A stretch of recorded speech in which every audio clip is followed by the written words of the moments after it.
Yo, what's good, everybody? We've got Bob, the knife junkie himself, on the podcast tonight. How's it going, Bob? Cheers to you, my friend. Ray, salute. It's a pleasure to be here. Thanks for having me, sir. I had to have you on, man. I did this crazy run of just podcasting so hardcore for the past 2 weeks. I'm basically, I think this is the 10th episode I've filmed in 2 weeks. Oh, nice. And I'm just going to take a break and just, create knife content and just keep putting up the episodes each week. How do you go about and do it? Actually, I watched your episode, most of it, the Asher Knives episode. I loved it because I love Asher Knives. And as I was watching it, right, I was on the train and I'm like, oh man, Bob is so good at doing this. Oh man, thank you. You know what that is, man? It's two things, and you've got them both: a love of knives and a love or like of people, right? Yeah. You like to get together with people and chat. And I've been I was part of a martial arts enthusiast community a long time ago, and it was the same thing. You could talk about kicks for hours and hours and hours with those people. That's awesome. Same kind of thing. But you're talking about doing 10 episodes this past week, and I'm envious. I'm sitting here and I'm like, man, he's got 9 weeks in the can after, this week goes up, and he can just lay back for a while. So for me, it's feast or famine. And right now I'm in the famine part. And I've been a little bit slack about reaching out to people, because usually on a regular basis, I have to really figure out who I want to talk to and get a lot of word out, because people are busy and they don't have, maybe they don't see the first email or the first DM or whatever. And so I got to account for that. But it sounds like you have it well in hand. This is the first time I've had this many episodes backed up. I don't know what happened, but I somehow just got that juice. You know what I mean? And I'm just like on this creative onslaught with the content. I mean, I'm posting every day on all the platforms right now. And I don't know, I thought I would be burnt out, but maybe I've figured out my system. But definitely I have to take a break, because the lady is like, dude, you gotta, because she works at Equinox. She wakes up at 4 a.m., goes to work by 6. So by the time I'm leaving to go to work, she's coming home. And then when I get home, I'm like, hey, I got a podcast tonight. And, she's like, all right, because she gets it, I'm like, look, we you want to have kids, you want to do all this stuff. This might be my thing later, but you got to just put that time into it, man. Well, yeah, I mean, a lot of things. I mean, hobbies can become professions, and you obviously have a knack for this stuff and a love for the content. So there's nothing going to stop you. You have the momentum and the energy. Sometimes, it's got, scheduling it out with the lady is a good idea. Put it on the family calendar. But I think ultimately the thing is, it's an admirable thing to see someone want to reach out to other people, to have conversations and stuff like that. And by saying that, boy, that was just a little sideways pat on the back to myself. That's not what I mean. I mean, usually that's, I think, how I get away with taking a lot of time away from family. It's that it's not that I'm going downstairs to play video games or something. Which if you're a gamer, I'm not disparaging you that, but whatever you need to do to escape is good. But I think the fact that it's something productive, and that you're doing the same thing, you're building a catalog of work, you're building an archive of conversations. And what it is a snapshot of a snapshot in time of this period of the knife community, which is actually a really fertile time, and I think what you're doing is really cool. You do these daily Instagram. I mean, I really admire your full, across the platform,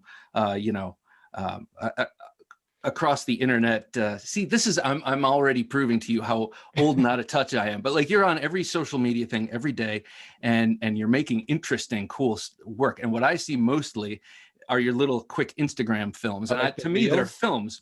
What's the reels? Yeah. And to me, they're like little mini films, and they're awesome. And they're not only funny in content, but they look good, So you obviously have a knack for this stuff.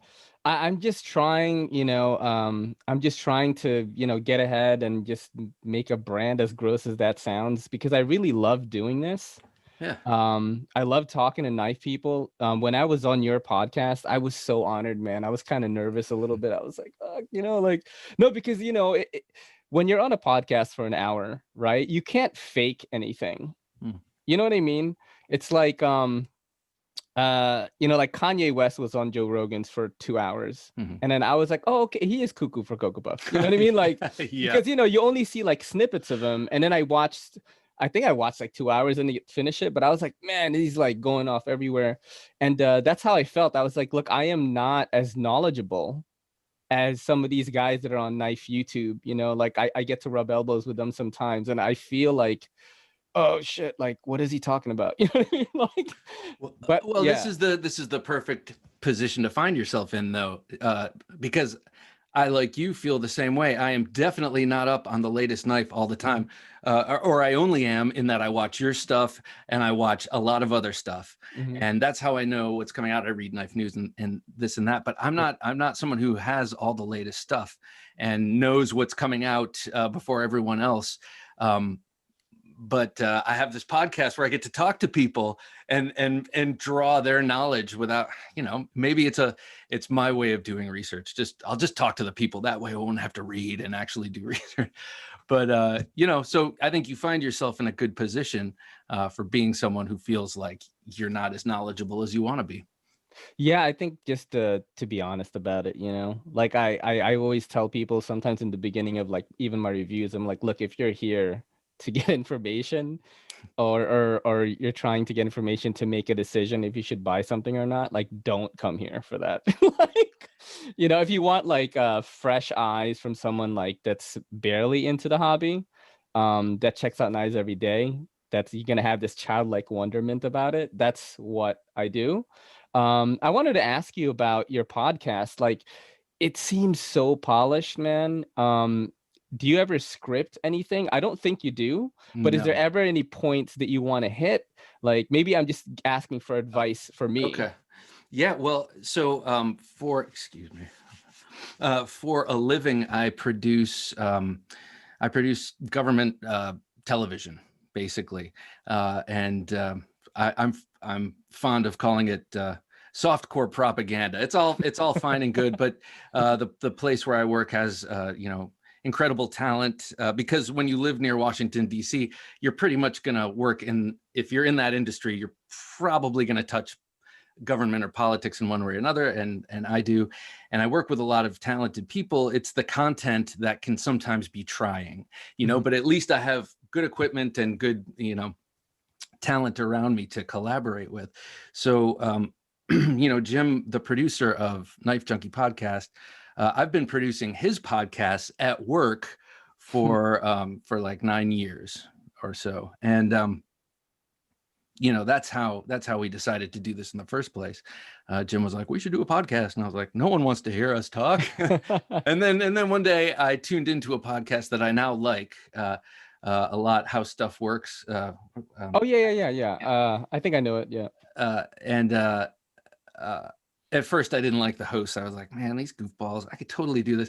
And then I started to really like them and realize they're just being who they are. And I'm a bit of, who among us is not a goofball? Who among us doesn't have things about their personality that they're shy about or ashamed of or whatever? So put those things aside. You don't have to talk about that or your beliefs, or you can talk about your beliefs, but access them through this topic of knives. And my attachment to knives is not just collecting them, which I do obsessively, which I got to work on, but also, I was involved in knife martial arts for a long time, and I haven't trained in a couple of years now, and I can feel it, I can tell, but that was also another way of me justifying being around knives all the time, Anyway, I think I meandered with my answer to you, but no, that was a very good answer. I'm trying to practice your way of doing these, because it's very hard for me to listen sometimes. I mean, you can ask Kelly about that and she'll tell you. all the times. But because I mean, I don't know if it's an ADHD thing, but my mind is always doing this. You know what I mean? And when I'm talking to someone, even if I'm interested in it, I'm trying to like, what are you going to ask next? And sometimes that bleeds out that energy, and I interrupt. You know, and it doesn't help that Joe Rogan doesn't do it as much, but the podcasts I listen to the most are comedians, right? And a lot of them interrupt each other, you know. Yes. And you know, some of my loyal like viewers will say like, dude, Ray is so good at interviewing if when he just stops talking for a little bit. And I watched your episode with Justin from Asher today, and I was like, oh man, okay, you gotta just let them finish, you know, like highlight the guest, you know what I mean? Because I don't know, I guess it's a defense mechanism to talk about what I'm into, you know what I mean? I don't think it's a defense. I think about this a lot, Ray, because it's taken a lot of discipline and feedback. You know, Jim, like for quite some time after every episode, he's like, yeah, you got to stop asking the questions and you got to listen to the guy. And I'm like, what are you talking about? This was great. I wrote the greatest. And so this is what I was getting on with before when talking about my job. When I do interviews at work, it's a very, everything's got to fall within a time frame. Everything's got to be succinct. So I go in there knowing what my questions are. I don't even write them down anymore. I know what I have to get what I need to edit to make a news piece, basically. But that has come from writing a lot of specific questions. And that's what I was doing when I first started interviewing people on the Knife Junkie podcast was, I'd have a full page with just all of these brilliant questions, brilliantly worded too, I might add. And I would get wrapped up in following the list, being a slave to the list, the tyranny of the list. Like, I got to get to this question because it's brilliant. And I was like, but really, people are not here to listen to my brilliant questions. They're here to listen to answers, brilliant answers, or long meandering answers from the guest. And the guest is here to work stuff out too, because you're asking them questions, and you're having a conversation, and it's pointed in a certain direction. And so anyway, now I just put down bullet points. I know why I want to talk to the person, and we figure it out, even if I don't know why I necessarily want to talk to the person. So, yeah. But it's always about knives, and that makes it easy. Yep. Have you ever, so, it's actually like very refreshing that the past two guests I've had on were both podcasters, right? One is a comedian who talks about like anime and gaming, and he's a stand-up comedian too. So this guy was just like any question I ask him, and it was like awesome, but it's definitely a skill to try to pull more from a person, right? Have you ever had episodes that you couldn't air? I'm not gonna tell you, like, I'm not gonna ask you to name who they are, but I've had some. Yeah, it's hard because when you ask a question from a guest, and they just give you a yes or no, or like a very short answer, because they're closed up because they don't want, they're scared to be on camera and things like that. Have you ever come across anything like that where you really had to try hard to just get it out? Yeah, I've had a few, and who knows, obviously I'm not going to say, but maybe if you listen regularly or watch regularly, maybe it's easier to tell. But I've had a few where I myself was off and just not feeling, because like you, I record at 9 p.m. Eastern Standard Time, and sometimes it's after a long day of work. Sometimes I've had 3 glasses of wine with dinner. Sometimes, like tonight, I was like sweating, struggling over 5th grade math and grammar. So sometimes when I come down here, I look in the camera. Sometimes I'm like, man, look at those bags. But so I don't even know where I was going. Back on the 5th grade math thing, like, is that the new math? Because I've looked at that and like I have no idea what's going on. Yeah. Math is hard enough. I know. I'm man. Asian and I was terrible at math, so like I don't feel like a real one. But I guess a Pacific Islander.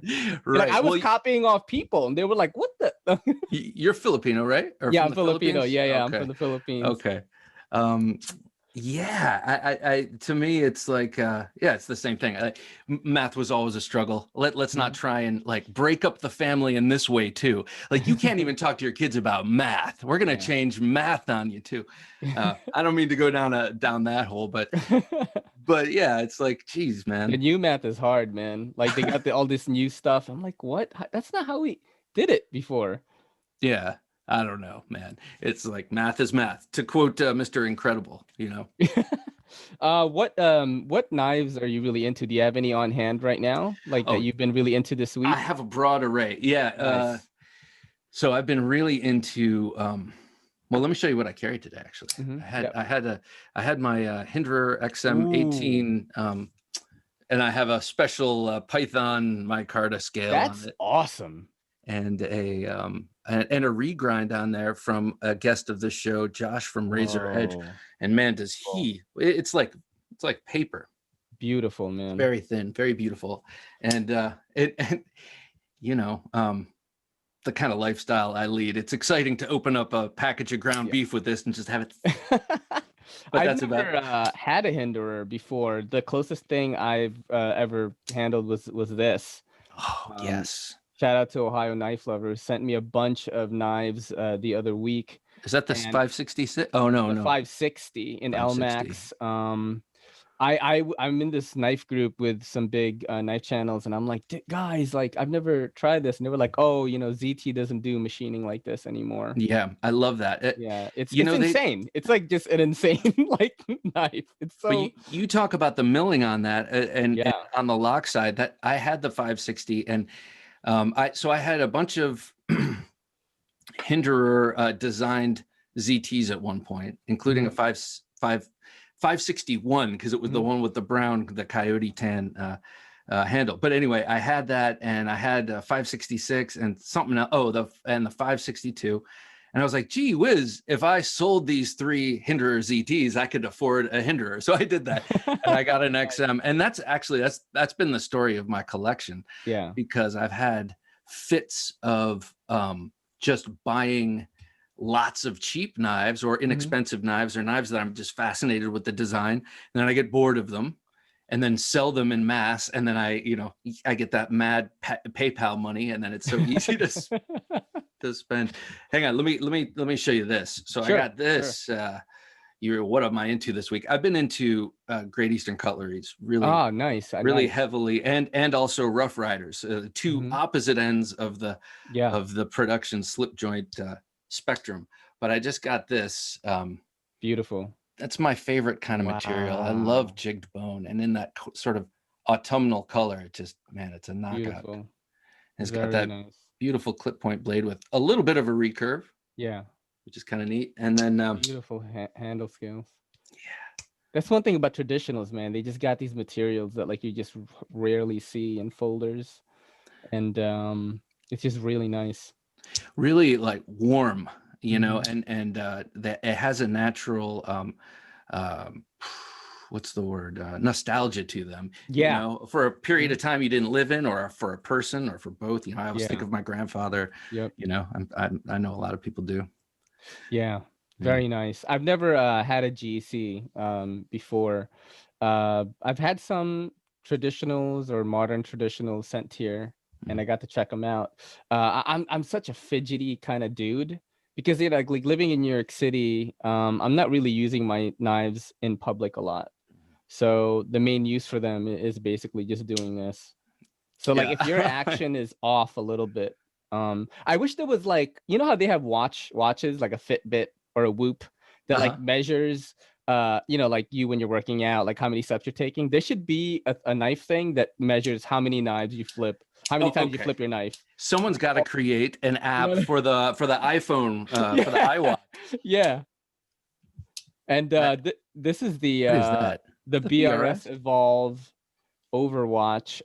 Shout out to BRS Evolve, Blade Runner Systems. They sent this over and was like, yo, just make content with it, man. This is called the Overwatch. I just love this right here. It's a pirate knife, man. Yeah, it's like a space scimitar or something. You know what I mean? I really like that. It's it fits well within the palm, so good for NYC. Good fidget action, nice. Just very nice for New York City. So I think they really put time into it. Okay, but wait. You're talking about New York City. And I don't mean to divert from the BRS, because that is gorgeous. And I love the handle shape, not for nothing. Yep. It's a little bit reminiscent of Tashi Brugio. But anyway, you're talking about New York City. Isn't a locking blade forbidden? And isn't aren't certain other things on that knife, like the fact that you could hold the handle and drop or hold the blade and drop the handle? Yeah, so the gravity test thing has kind of been phased out a little bit from what I know. I think Knife Rights and I forgot who else helped do this, but I don't know if that information has been spread widely enough to the officers that will enforce laws, right? I've asked officers and detectives and retired officers and all this, and every answer I get is different. Like literally every answer. Most of them do say that if the blade fits in your palm, you're good, right?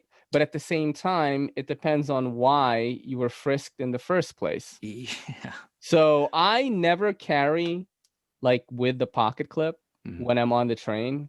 I just avoid that altogether. I never use my knives in public. I'm always using my knives inside my shop, or when I used to work in an office, the people there were cool and they were like, you know what? Oh, that's Ray. He's just a knife guy. Let him fucking use the shit, But I just am super safe. I don't do backflips or cartwheels in front of police officers or anything.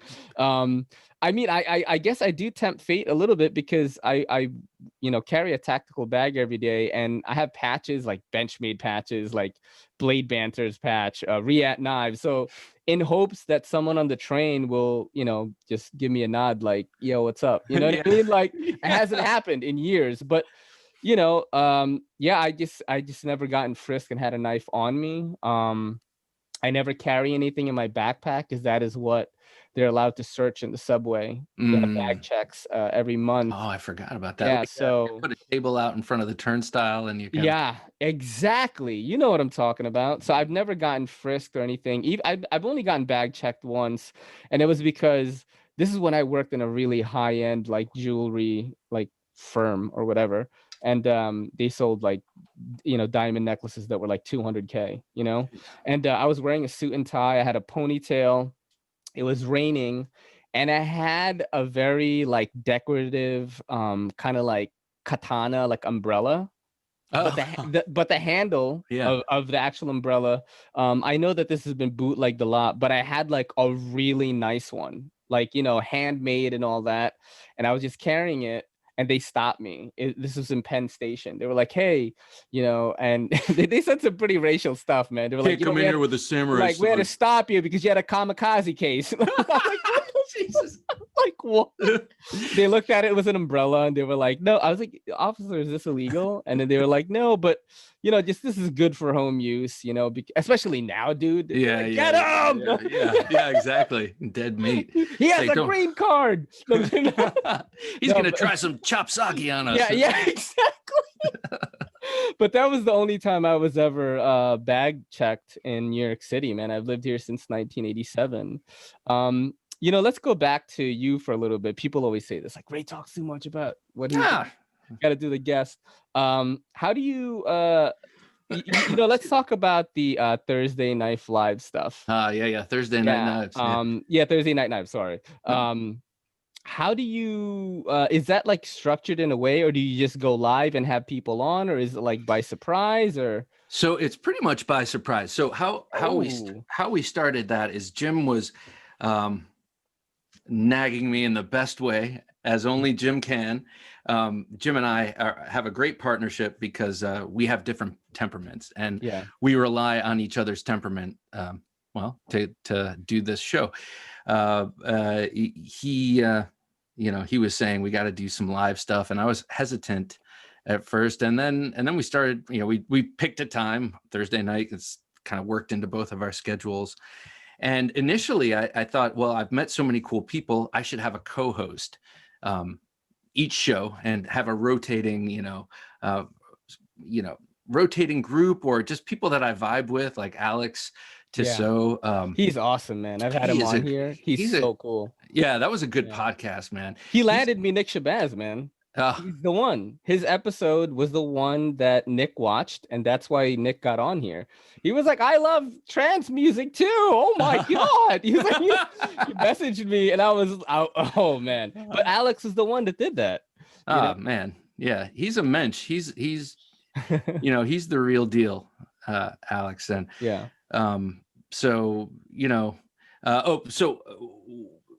we started doing that, and then you know, sometimes it would just be like people weren't available or whatever, and then I did my first one without a guest, and I was like, oh, okay, I can do this. This is fun, you know. It's just me blabbing. I just turn on the camera and I just start talking, and people are leaving comments, and we're having a little conversation, and it's funny because I'll find myself going and talking and jabbering, and I get in a groove, and I'm like, man, listen to me. I'm just talking and talking. And then a comment will come up, and I'm like a dog with a shiny, you know, like, oh, squirrel. Like, and I forget my train of thought, as if everything I was saying before that was totally meaningless. You know, forget everything I was just setting up because I forgot it because that came up. And maybe that's just age or who knows. But yeah. So Thursday night, so now I've stopped doing, stopped kind of inviting on co-hosts. I mean, it's fun, not out of like, you know, it wasn't like a purposeful thing, but I just started noticing it's actually really, people just kind of come on anyway. Yeah. Ryan Leitner, of Spirited Blades on YouTube. He's, you know, he's a collector of some very, I mean, he's a connoisseur, you know? And so that's the like high-end stuff, right? Yeah. Like every time he comes on, which is pretty much every week, he does his Grail call and he shows all these, I mean, just these amazing, And I don't know any of the names. Maybe, you know, here and there I'll know some of them, but it's the same thing like what you were saying. It's like, oh, geez, okay, I know, I really know nothing about, I am not a maven, but that's the whole point. It's like talking to Levon of Knife Nuts. To me, that guy's a maven. Oh, Knife Nuts. Yeah, I'm in a group chat with him, and he's so funny, man. Yeah, he's got everything before it comes out. He knows, I mean, just from watching his Instagram, he's really, really tied in. And, you know, so meeting people like that is a real thrill. And then meeting, excuse me, and then meeting the people who are actually making the knives is a real thrill, you know. And I'm sure you're seeing this with your podcast, but you know, there's no boss telling you what to program. Yep. You're following your whim. Lately, I'm really into slip joints, and Spirited Blades like, oh, I just got a new Birdvis knife, and I thought, I've never heard of Birdvis knives. Let me check this out. Fell in love with it on Instagram. Reached out to him. He's like, sure, I'd love to come. You know that. So the point is, you can kind of follow your own, you know, wherever your current desire is taking you. It's pretty nice, man. I think that's the beauty of podcasting, and I try to get, you know, I remember when I first discovered Joe Rogan's podcast, I was like, what? This Fear Factor guy does this crazy shit? Yeah. So I watched like all of them from episode 1, dude, right? Because I was working in an office, long hours. So I was just like, I listened to all the way from episode 1 when I would run out of the new episodes. And yeah, he just talks about like whatever he wants. Yeah. You know what I mean? Like he would have a fight companion podcast and like they'd be watching the UFC fights and they wouldn't even talk about the fights at all. Yeah. You know, so that kind of became like my slogan for the podcast was like, we talk about knives sometimes. You know what I mean? Because that's, I mean, there are plenty of podcasts that are gear specific already. So like, why don't I just try to humanize, you know, some of the content creators is the people that I've been going after, because that's my core group, right? Yeah. And you know, now I'm getting people from outside the community on here, and podcasting is therapeutic for me, man. You know what I mean? I'm a very introverted guy already, and I really talk to these people on my podcast more than I do like people every day, aside from family and my fiance. That's it. Right. When do you sit down and have, you know, this is something Joe Rogan always talks about, but when do you sit down face to face with someone, look at them and have an hour-long conversation? Exactly. It just doesn't happen. I mean, it happened in college a lot, you know, when you're drinking and smoking and just like hanging out and discovering and exploring ideas. But I think you know, I guess when I go to parties, but I don't go to parties that much anymore. But you go to parties. That's what I love about going to a party. It's like, I don't know anybody here, or I only know a couple of people here, or whatever it is. And you can, you know, I mean, sometimes the vibe is off and you just don't meet anybody, but other times you can really walk out of a place enriched. That sounds so corny, but you know what I mean? Like I know what you mean. Someone unexpected, because a lot of the times I'm like, no, baby, I don't feel like going out. I feel like hanging out at home. And now we got to go do this thing. Okay, we go do this thing. And I'm like, then she's dragging me out. So yeah, I mean, the podcasting is therapeutic. And there's also nerves that go into it before an interview, especially for me. But you know, before Thursday Night Knives, it's like, God, why do we start at 10? I've been like, I've like digested pasta, had some wine, did some math. I'm ready for bed, you know. Did some math. And then the camera turns on, the lights are on, and then it's a totally different energy. You know, speaking of nerves, actually, that is one of the questions. We're going to get to some fan questions right now. There is a dude named Seems Logical. I don't know if you know of him. He's a big fan of yours and a big fan of my channel. He's the one that actually said, "Hey, this is a no-brainer, but you should have Bob on here." Yeah, I've seen his 30-page comments. Yeah. I love him for that. He's very well thought out, very well spoken dude. But there was here you go. So because I have one of these too. Was there any guest who you were nervous or starstruck talking to? Yeah. Ernest Emerson. I was very excited to get Ernest Emerson because he's been the commander in the Emerson Commander in 1998 was my first, like, oh my God, tactical folding knives. Yeah. Like, you know, you basically take all of those awesome knives from the 90s and 80s movies and you shrink them down and you fold them and you have the Commander. And like, so he's been a big hero of mine. And plus he trained under some of my heroes in martial arts, Danilo Stanto and Richard Bustillo. And he's just a badass and he's built up his company. He's just a nice dude. And we had a great conversation, but leading up to it, I was nervous because I was afraid there was going to be technical problems, which is the worst, you know. Yeah. You get set up ready to go, and then there's problems. And talking to Ed Calderon was a bit like that too. You know, I was like, oh my God, this guy's been on Joe Rogan podcast, but you know, really that doesn't, you know, that just means he's a little bit outside of or he exists in the knife world and in other worlds. That's awesome. I had Ben Peterson on here. Yes. And that was the most nervous I've ever been. I had Shabazz on here. I was a little bit, but that one I was like, you know, I was psyching myself up. I'm like, don't miss your moment. You know what I mean? Like I always say that, like, but with Ben, I was like, when I first got into knives, I think they just started Knife Banter on Blade HQ. So that was a big part of my knife childhood, I guess, you know, even though that was like 2016, because I've only been into the hobby for that long. And man, he was such a nice guy. And I got to learn a couple of things about him. But yeah, I was so nervous, man. He's a knowledge. I'm sorry, I'm interrupting you here, but no, it's fine. What a knowledgeable guy that is. Not only that, but polished media. You know, he's a polished media guy.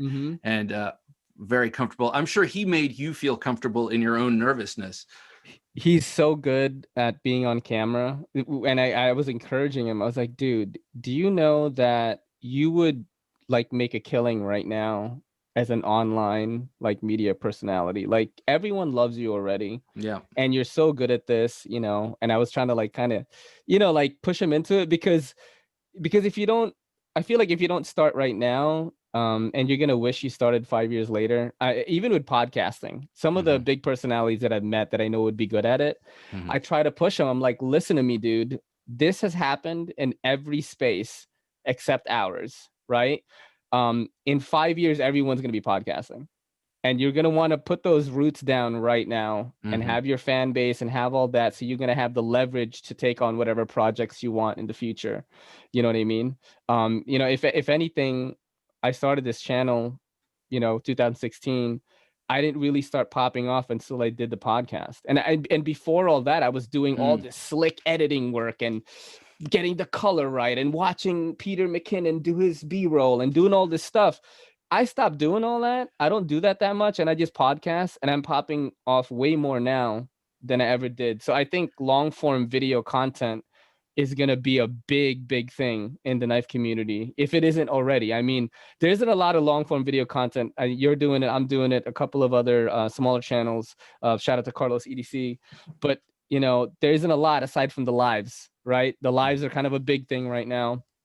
I did my first live last week. Oh, how was it? How did you like it? It was, I had my girl on, Kelly. We do a Patreon every week.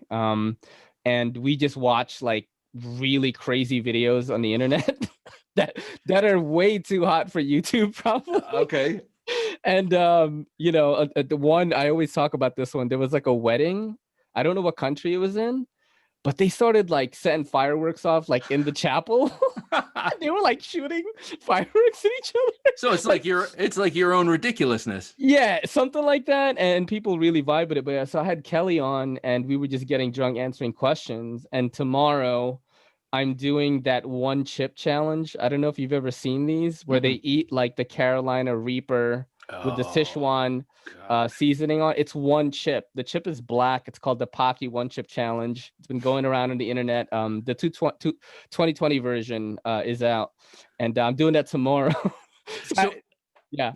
I'm sorry. I interrupted. Oh, well, to advertise that I'm doing that, I did it last week. That's why I did that live. I wanted to test it. Man, I didn't even have super chat set up because I wasn't monetized until like 2 days ago. Like even though I could have been, I was just like, you know what, let me just get cash flow from Patreon. But I didn't realize that in order to allow people to do the super chats where they give you the stickers and all that, you have to be monetized. Like you have to. If you're not, like, they can't do that. So I did it. But yeah, I'm doing that tomorrow. And the challenge is you have to eat this chip and not drink anything for 5 minutes. Are you a macho spice guy? So I love spicy food. I use hot sauce every day and sriracha, but not anything like that. You know what I mean? Yes. I did the hot one show where they eat the chicken wings. Yes. Yeah. So I did a version of that called Sharp Ones, where I had fan submitted questions and my girl was the host. And I did eat the same exact sauces from that show. And I did make it all the way till the end. But even the Hot Ones guy, when he ate this chip, was like, this is crazier than the show. So I, a little bit, you know, I don't know why I did that. It looked like I was I'm like, ooh, I didn't know it was that kind of show. But yeah, man, with the lives, man, I definitely have a lot of fun doing that. Yeah, and you're okay. So I'm going to talk about you for a second because, you know, you said people shouldn't come to my channel if they're looking for, you know, I know you do some specs and stuff like that, but like you're not going there for information. You're going for, but what? Here's the thing: people are going there for you. Yeah, and you can say that about a number of creators I follow on YouTube in the knife thing. That's pretty much all I'm not so into social media, but I really like the knife aspect of it. Yeah. But you tune in because you like the person and you want to find out. Yeah, you want to hear the person. Yeah, and with you, it's that. It's not just that. You obviously know what you're talking about, and you're a little bit, but not crazy. Well, I mean, you're obviously taking in knowledge and learning, but like, you know, same like me, and you're surrounding yourself with people who can you know, offer you information. Yeah, for sure. I mean, I love knives as much as the next guy. I may not get into the specifics of it as much as you do because I'm in New York City. I am just flipping knives all day. So aesthetics and action and ergonomics is the top things I'm looking for. The steels, I'm not going to get into it that much. I'm like, S35VN, okay, that's good. M390, even better. And all the other stuff like LMAX and all this crazy. I'm like, I don't know any of that. When I have to talk about it in a review, I literally just copy and paste from knifesteelnerds.com. I put it in the video, and my line is, and I stole that from knifesteelnerds.com. I say that in the video, like I credit them. Right. That's basically what I do. But I'm into the hobby as much as the next guy. Let's get to some questions. Yes. What's your favorite knife shape and why? That is from Notorious Plunderer on Instagram. I'm going to assume blade shape, and lately it's been the Warncliffe veering into the Hawkbill, but that's just temporary because my heart is with the I can never say it. The Bowie. Yeah. I grew up in Ohio, so I Yeah. say Bowie. It's with the Bowie. I love that shape. I love on something like this. Yeah. You can have a sharp back Whoa. end. This one does not have a sharp, Yeah. but I love the swedge. I love it for its fighting history. I Yep. love it because it's quintessentially American, though. I mean, the Bowie shape showed up in history long before Jim Bowie. You know, you can see it in the Navaja. You can see it a little bit in the Brokeback Sax, you know, from you know, Great Britain and and Northern Europe, I guess. But I love the Bowie. Warncliffe, Yeah. Bowie and Warncliffe. Yeah. Did you watch that show Deadliest Warrior ever? Yes, I did. I love that show. That was such a cool show. Then they ran out of like the warriors, so they ran like Yakuza versus like. They never. I don't think they ever did a Moro. I mean, I was waiting. It's like the same thing on Forged in Fire. They've never done a barong, which is my favorite Moro sword. Wow. And I think they should. I brought it up. I talked to Jay Nielsen. I brought it up with him. He's like, "Oh, I swear we're gonna do it soon." But I don't know. There's actually a question in here about that. You mentioned, this is from Seems Logical again. You mentioned that you practice Kali Eskrima, which is Filipino martial arts. Have you ever been acquainted with anyone who was in HEMA, Historical European Martial Arts? And if so, are there any similarities between two schools? This guy is too good. Yeah. So, okay. I've never met a HEMA practitioner. Well, I shouldn't say that. I've never really talked to a HEMA practitioner about it, but my daughter does fencing. My older daughter does fencing, and at her fencing academy, off on one side, you know, on Saturdays or whatever, they do a lot of HEMA there. It's a really good fencing school, but they also are into this European fighting, or the historical European martial arts.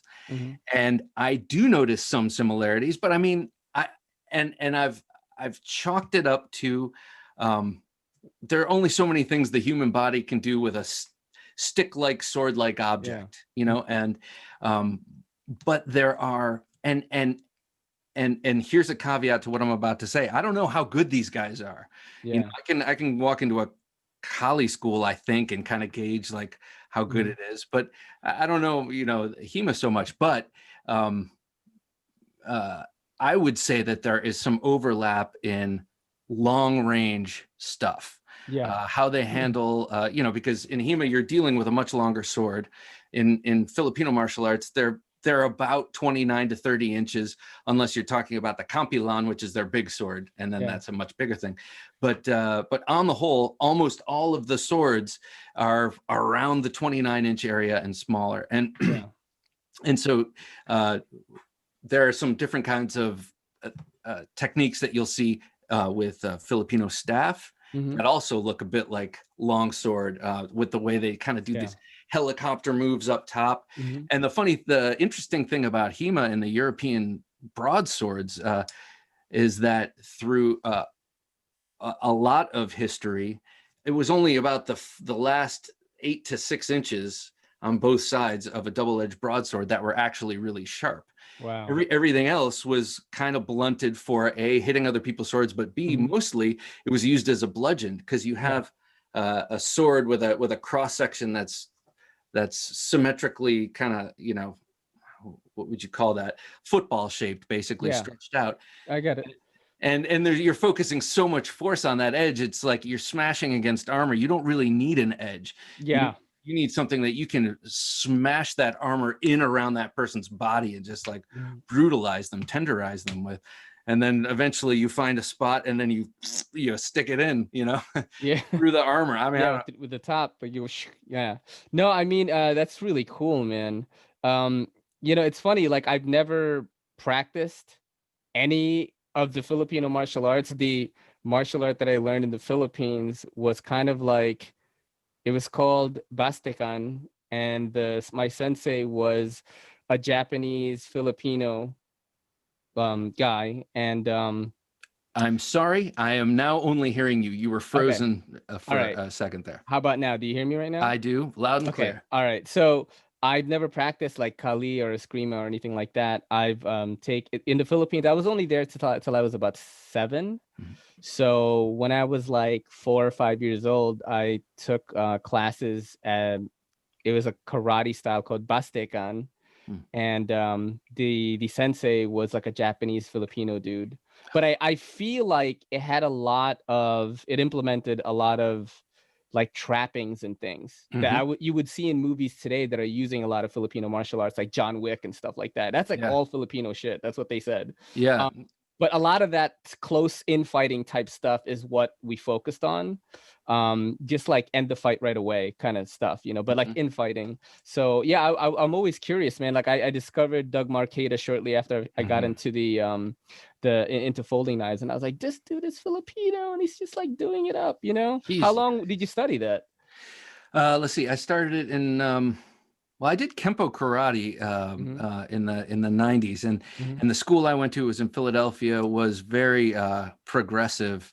Martial arts can get very polarized Yeah. and what's the word when you atomized? People Hmm. break off into little factions. Anyway, this was a Kempo karate school, which Kempo is a very kind of progressive martial art. Anyway, Ed Parker, the founder of that system, was kind of in similar circles, or knew Bruce Lee and kind of some of the Hmm. ideas that were floating around in the 60s in California and stuff like that.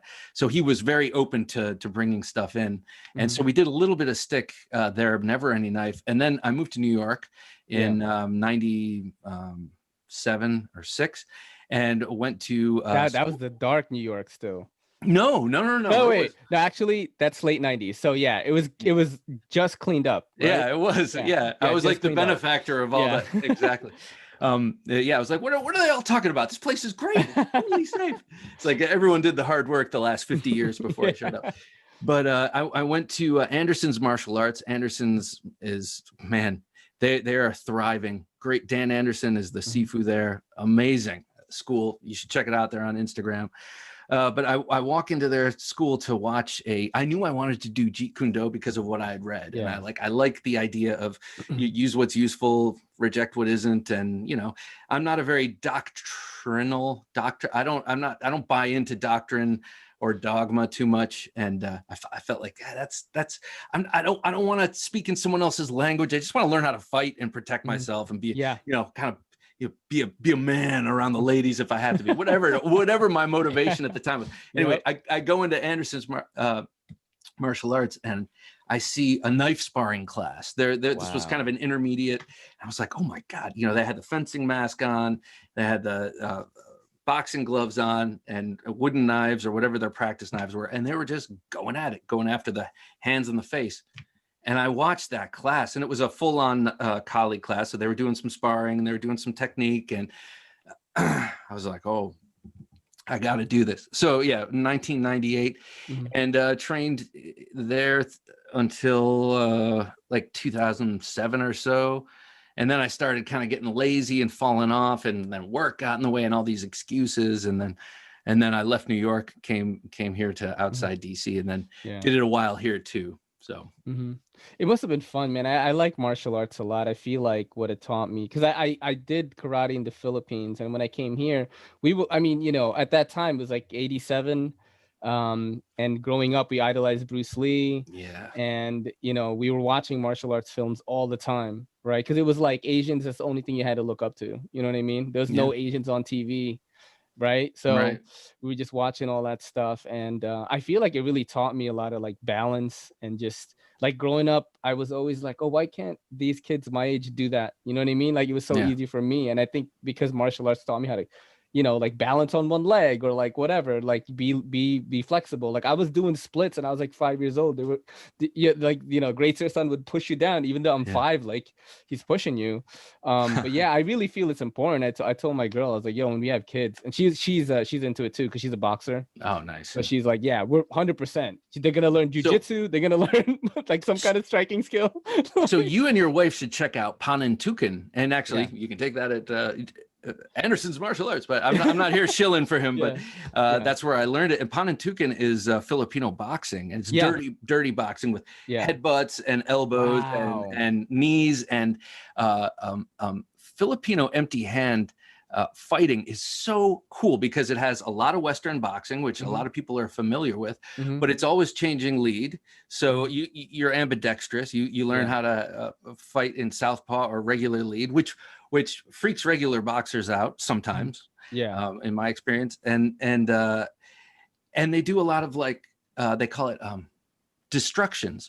So a punch comes in, and instead of just slipping it, I'm going to slip it and throw my elbow in the way so that he's punching my elbow. Now his fist is broken and he's concerned about that. And now I rush in with my eye gouge, headbutt, knee, and elbow, and all that kind of, the close fighting you were talking about. And I think like a lot of it has to do with it's very crafty. It's tricky. And I think maybe part of that has to do with the fact that it's developed from a blade art. Because this is all stuff that you could put a blade in the hand and it would all work. It's developed and a culture that is physically smaller in stature. Breaking down. So imagine you've got a big European, all well fed, coming at you, and you're a Moro living in the jungle. And you've got a blade. You're going to disassemble him as he comes at you. You're not going to try and rush in for his heart. You're going to like defang the snake, cut his hand. So anyway, I love the Filipino martial arts. Like everything about them. They're just aesthetically pleasing. They're interesting, and I'm pretty sure they're pretty effective if you're good at them.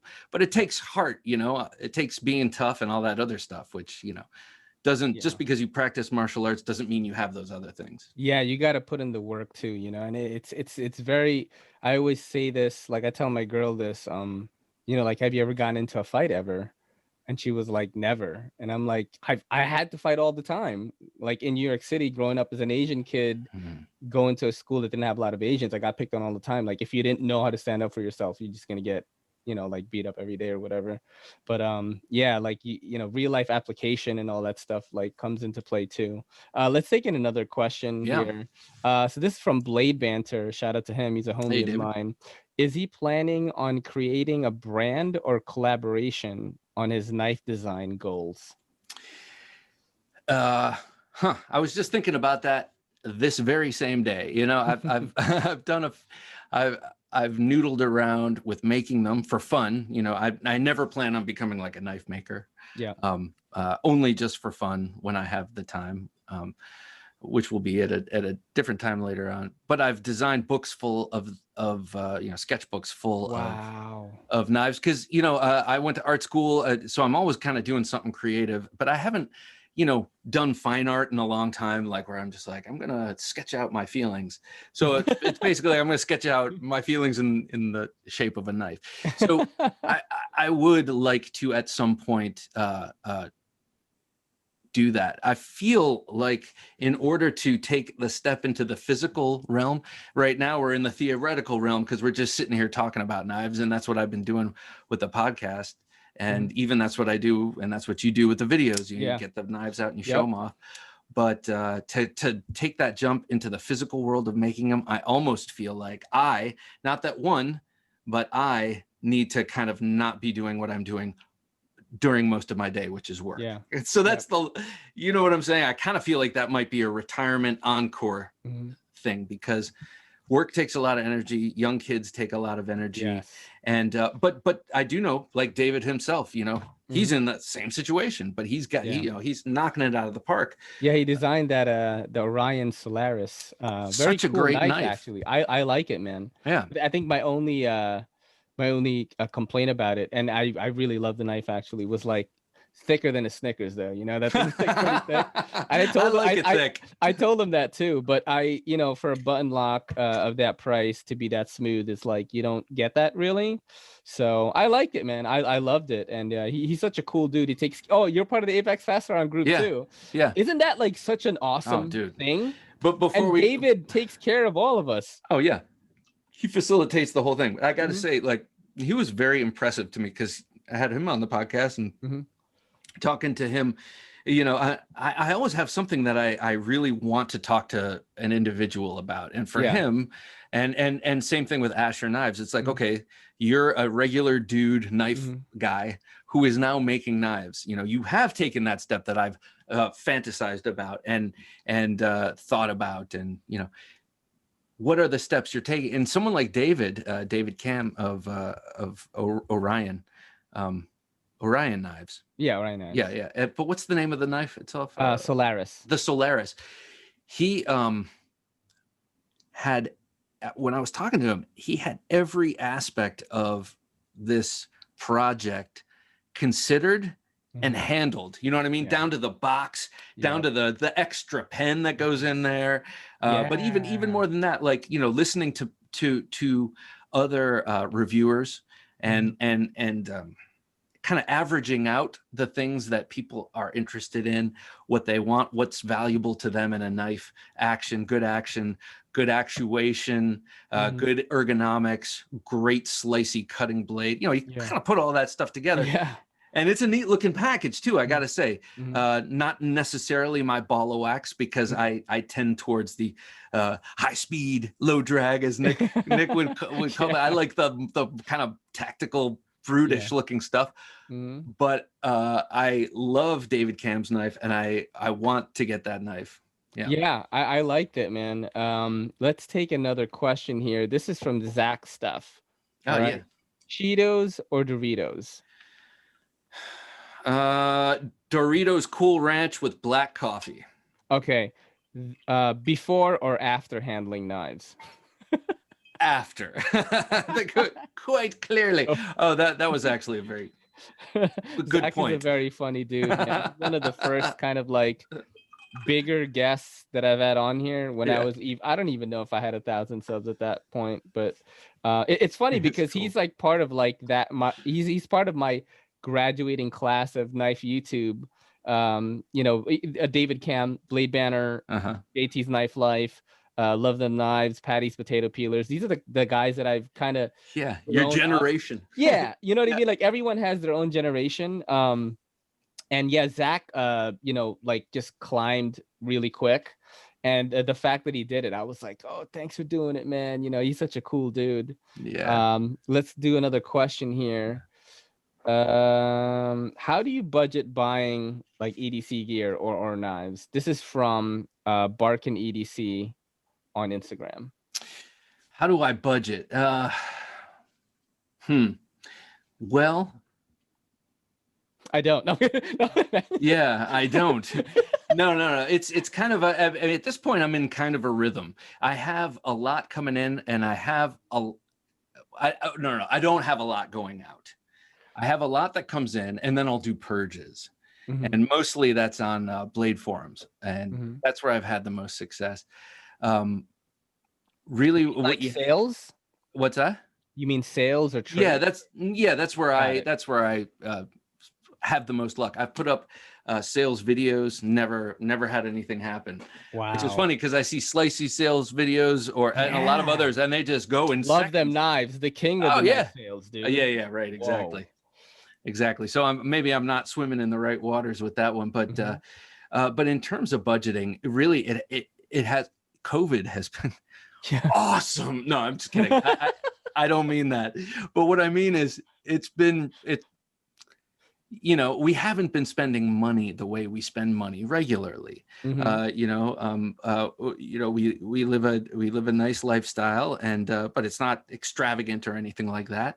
Um, but it just seems like maybe we eat out a lot, Mhm. or I'm trying to figure out like how did like I think eating out a lot is the one. Cause me, my girl and I we really don't have an extravagant lifestyle, man. uh, Because, you know, like I don't even want to divulge how much you're I dear make a month. young No, people no, living no. in New York City. Of course you don't. No, I mean, I live in an apartment that is a 2 room, 1 bath living room place that's under 1,000. We got lucky, but Yeah, I go that's decent. outside and people are, you know, there's chain gangs. But I mean, like, but yeah, like we don't do much aside from going to the movies, but we had an AMC movie pass for that, so that only Hmm. costs $20 a month. So like you Yeah. could go to 3 movies a week for that $20 a month, right? Which is a great deal if you're a movie fan. Yeah. That would be our date, and then we would go out to eat. But since COVID hit, I'm like, man, I'm putting away some dollars here. Like, you know what I mean? So I think that's what it is, eating out, you know? Well, I mean, to address that question, thinking about kids it too, right? So and I do have kids, but thinking about it, you know, I will be 50 in August, so I'm you know, it's in the winter. You can tell my age because I grow my beard, and you can see the.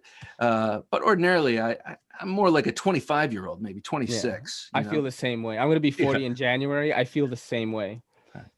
I am actually joking. You're going to be 40 in January? Yeah, in January. I'll be okay. 40. Okay, but really, I mean, actually, I do feel pretty young. But my point in raising my age, which I feel like I've done a couple of times tonight, is that I've been talking about this a lot with some of my peers. I've kind of reached a point of kind of like, all right, I don't kind of, I know it's important, and I really don't give a damn about much else. And the stuff that I do care about is it's all on me, and it's like part of my extracurricular life or whatever. But with the budgeting for the knives, it's just like 10 years ago, getting a $60 cold steel was like, it's something I thought about for a while and planned for and everything. And, you know, just over time, and as you age, you accumulate more money. It just kind of happens, you know? And so, and maybe you start earning more money and like that. And, you know, the thought I used to, oh my God, I used to bristle. Not just think like, oh, I don't need a hinderer. I would get like, man, what the fuck are people doing paying $400 for a pocket knife?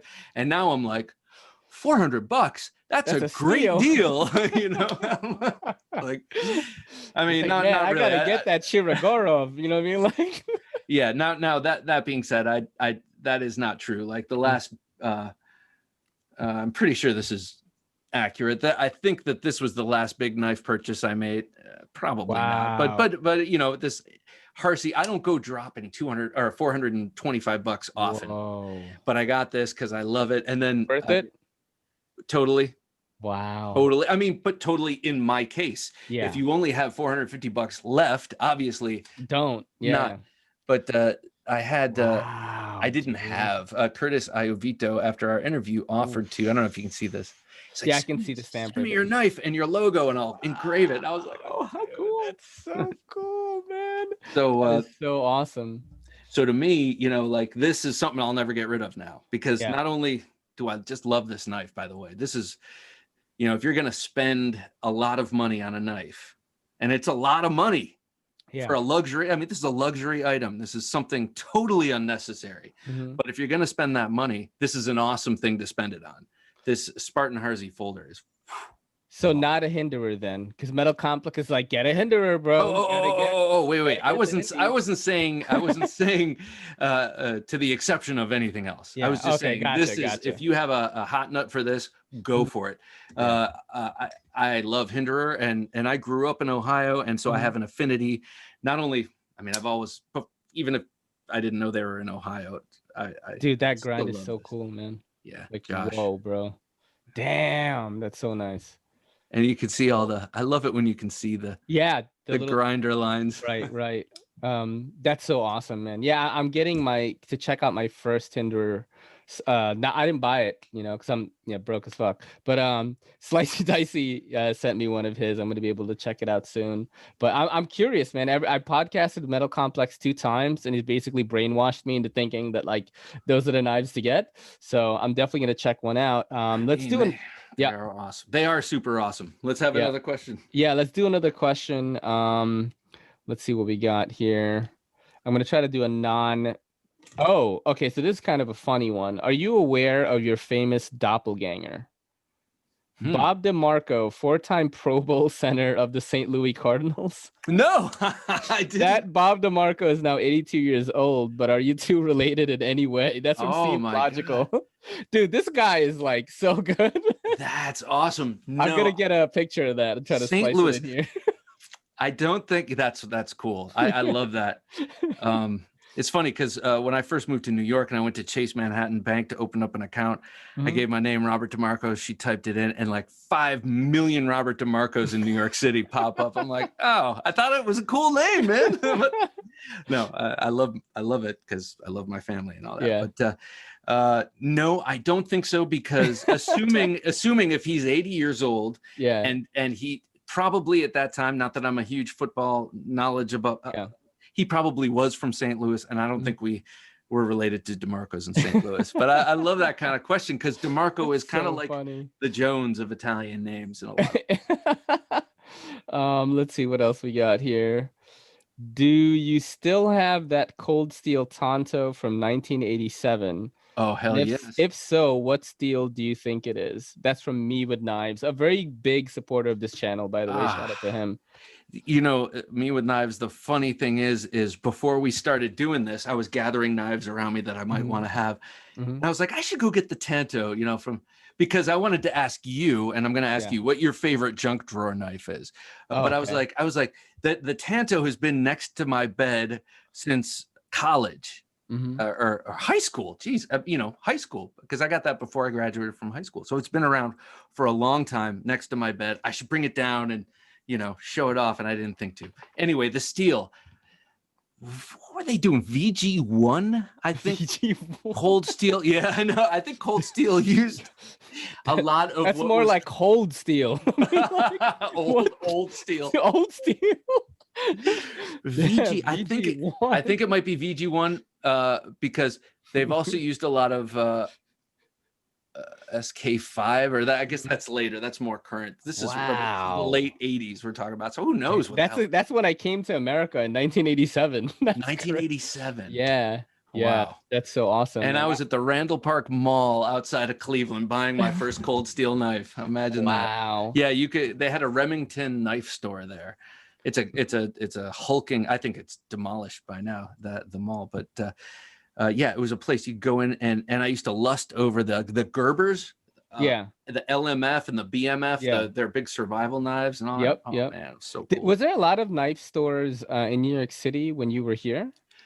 There was a place in Flushing Meadow Park. Flushing Meadow. No, there was a place in Times Square. Like Roseland Martial Arts is what it was called.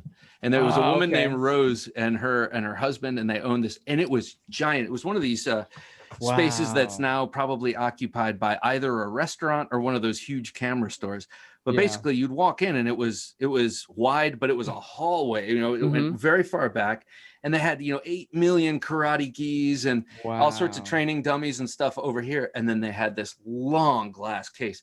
I mean, Ray, I'm talking like 40 feet of knives. And now, that's as you know, like that's not happening there anymore. No, it is not, man. I check out like Army surplus stores sometimes. That's pretty much what you have in the city.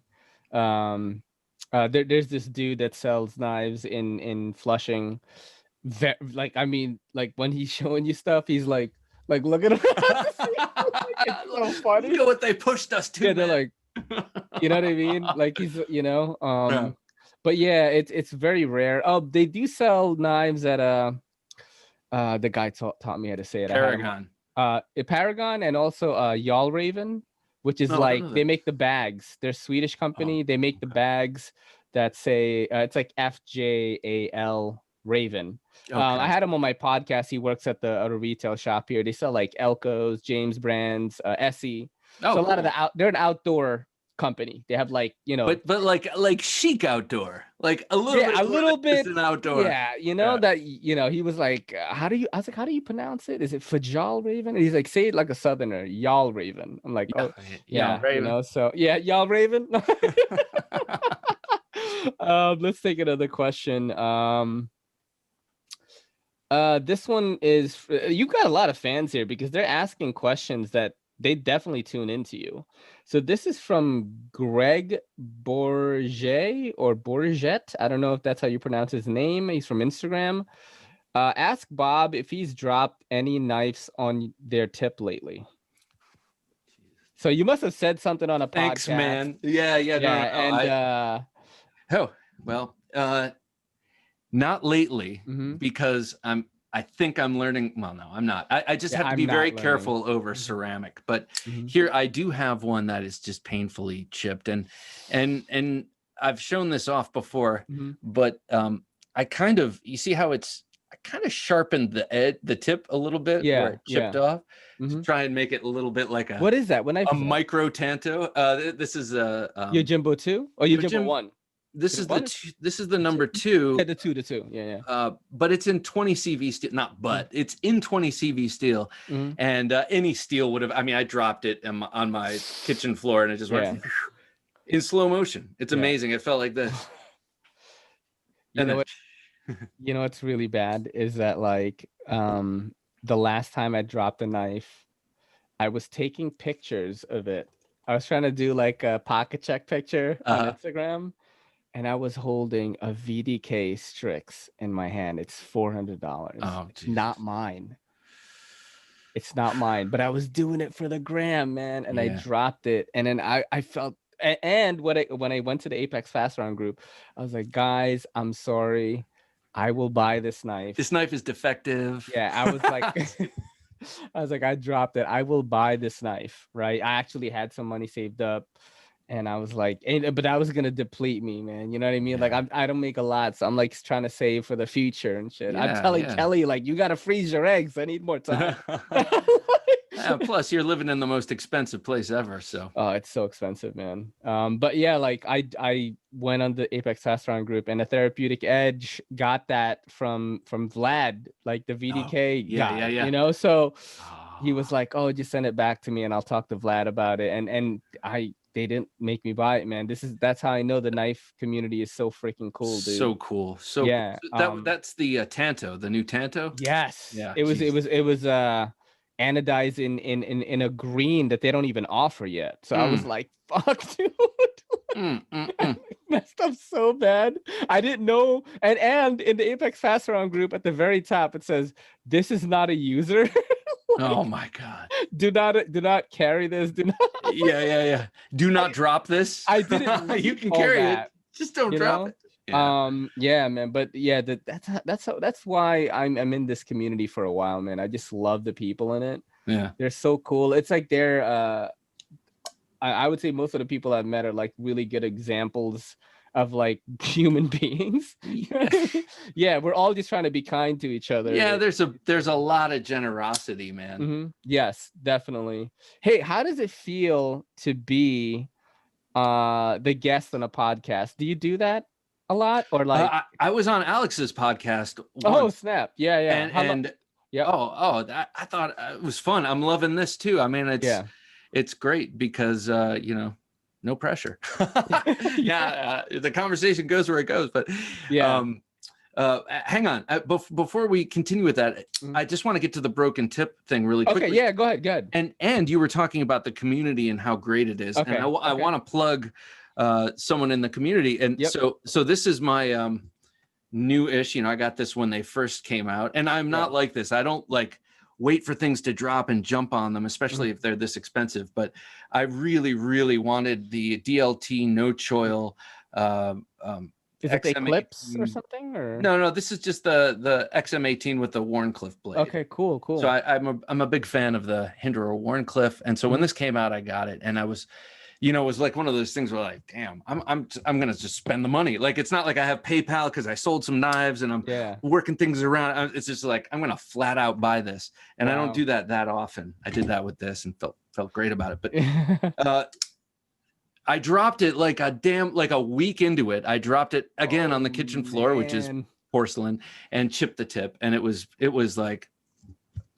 I'm just going to throw this thing out at this point, just forget it. It's all over. No, I'm just kidding. But I sent it to Jared Neve, Neve's Knives. Yes. His sharpening is awesome. Dude, he does it all freehand. Yeah. And look at what he did to this tip. I mean, he removed enough to M390 this way to repair the tip this way without affecting the profile of the blade. I mean, he did a beautiful job.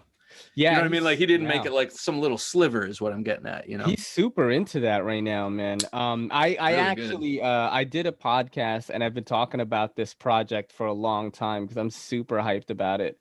There was a dude on Instagram called Blade Chops, And what he does is he takes knives that are pretty large and he'll chop them down in a way. And this is all done by hand too, dude. But like it looks like it's factory. Okay. It's like he'll slim down anything.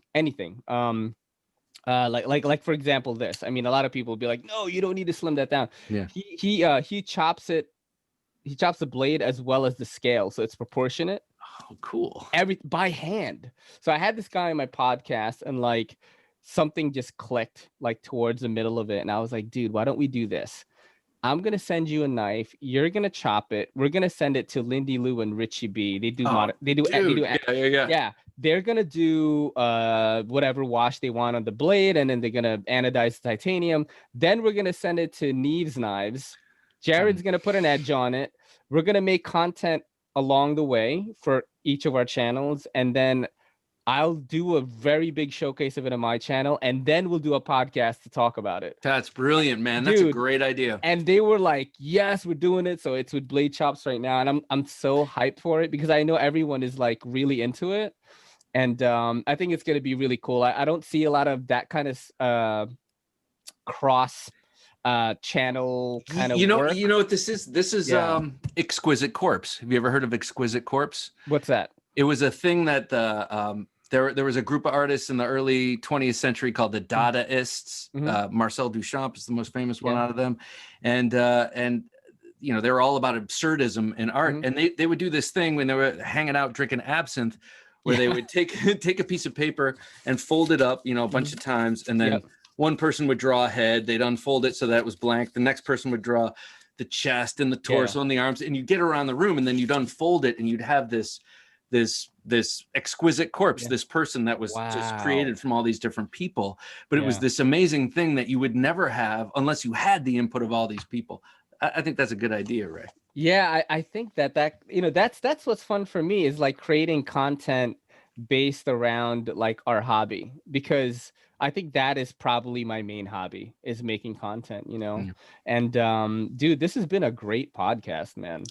Before we wrap, which I feel like I have a theory I need to bounce because I've been go ahead. And I go ahead. I bounced it off my wife, and she was kind of like, I think we need to talk about this, but I think I'll bring this up here. And I want to. So I'm always a question that I always kind of like, why knives? You know, why not wrenches? Why not hammers? You know, why not whatever other tools? Why are people like us so fascinated with knives? Why is it an ever-growing community? And why is it that you can go up to many people, I'm not gonna say everybody, and show them a cool knife in a non-threatening way, and they will become fascinated? Yeah, that's been my experience, especially with men. Maybe not as much with women, but with women too. And I think I've come up with a theory. Now it's a working theory, and I gotta flesh it out and think about it more. But this is basically what it is. So we're, you know, to be a human, or part of being human, like a major part of being human, is living in groups and cooperating. Okay, so part of cooperation and living with groups, even if it's a group of 2, like you and your girl in that apartment, or a group of 150, or a group of 350 million, it takes a certain amount of compromise to live in a group. So that means you have to divide resources. And people are all on board so far, but then when it comes to dividing, people get really squirrely. I'll divide a cookie in half or a muffin in half and give it to my daughters, and they scrutinize it. Like, why'd you give her that piece? Like, I don't know, that looks like it might be a little bit. So part of why we like knives, not only do they give us the ability to acquire resources, whether it's through hunting or war, but they allow us to divide the resources in the most trusting, accurate, precise way, so that when we have to make a compromise with our fellow tribe mates, it's not like we're hitting it with a hammer and dividing up all the crumbs. We're cutting it neatly and you know, bisecting or hemisecting or whatever it is, cutting things up and handing them out, distributing resources that we're compromising over. So I think we appreciate the precision of a sharp blade spiritually or epigenetically for that reason. I know that sounds like maybe a load of horseshit, but I think that's part of it. I was thinking in my head, I was like, all right, here we go, right? Like I was like getting the grind, you know, like I said, Yep. my brain goes like this. I think that's part of it, but the reason why I got into it was because I watched a lot of martial arts movies before. Mhm. You know, there's weapons in it, and I didn't think about that aspect, but I think that has to do with it. Is that you're going to be able to use this tool for things like that, right? Which is very primal, like the way you described it. It's like we're going to be able to divide things equally, and we're not going to smash things to bits and like try to divide it then. But I also think there is a factor of like I mean like danger to it. Mm. You know what I mean? Like this is a dangerous thing, but it's like really cool. There's a lot of that, as well as like Sublime, I think, is the word for that. Sublime, mhm. something that's beautiful but also dangerous, kind of like. Yeah, Yeah. yes. So that's why most people, when you show them a cool knife in a safe environment where you're not trying to like I'm not, if I go on the street and go like this, hey, check this Yeah, out, yeah, yeah, yeah. I'm gonna probably get tackled by the police. But then you know, if you're hanging out with a buddy who's not into knives, doesn't know you're into knives, and you guys are like just at your house or at his house and be like, hey dude, you know, like look, I just got this the other day, like, you know, what do you think of it? And you flip it open, they're gonna be like, oh man, that's crazy. You gonna kill people? That's what they say in New York City. Yeah, But yeah, yeah. you know, but there is a fascination with the fact that it is this dangerous thing. And then once you get into like the engineering and like, you know, how smooth it is and things like that, that also plays a factor into it, man. That's a good thing to think about, man. I've never really thought about that. And we whatever that thing is, whatever the answer to that is, we all have it. Yes. Whatever theory or sickness it is, we Yeah. all have it. Because when I flip open a new knife, or even if it's a fixed blade, I've gotten fixed blade sent into here. I'm like just, you know, vigorously just like studying like what the scales look like, even though like I don't know how to describe it myself. Something is like attracting me to it, you know. Yeah, I do. There's a quote at the beginning of one of the books I have. It's one of the translations of I think the Iliad or the Odyssey, and I love those stories for you know the same reason everyone's loved those stories forever, because they've got everything in them. But the beginning of one of them says, "Steel has a way of drawing men to it." Yeah, And you have to say it like that to make it. yeah. I love it. You have to like puff up a little. Yeah. Steel has a way. Bob, it has been a pleasure having you on, man. If there's ever anything that I can do for you, let me know. This is a big, I mean, Right almost back like at you, Ray. favorite to me, dude, you know, because you're definitely beloved by the community. And, you know, some people who have never even like listened to my episode were like, oh yeah, I love the Knife Junkie, you should have him on. I was like, I was on there. They were like, oh shit. Then they look up the episode. People are definitely checking you out, man, you know. And you know, you and me, dude, I think we're gonna be the video podcast like kind of thing. And I can't wait to see like where we're at in 5 years time, you know. Yep. Well, Ray, thank you for having me on. It's been awesome just to hang out and talk with you in your context without any pressure on me to like, how am I gonna, you know, what am I gonna ask him and this and that. It's been awesome, and I love what you're doing. I think that, and this isn't the Mutual Admiration Society, but but I do have to say, I really think you're like really doing creative stuff, and I like that it's not just one brand of thing. You're not just doing knife reviews. You're kind of like me, and you mentioned ADHD before. Like it's there. You're touching it all, and I think it's great. And I love your little IG films. Oh man, thank you. I mean, I consider them films. Thank you so much, man. Everybody follow the Knife Junkie on Instagram and on YouTube. Check them out. I'm sure you already do, but this is your boy in the NYC. It's me, Ray, and this is the EDCCP saying peace. Yo, don't forget to hit that subscribe button, and don't forget to hit that bell icon so we can squad up in the comments.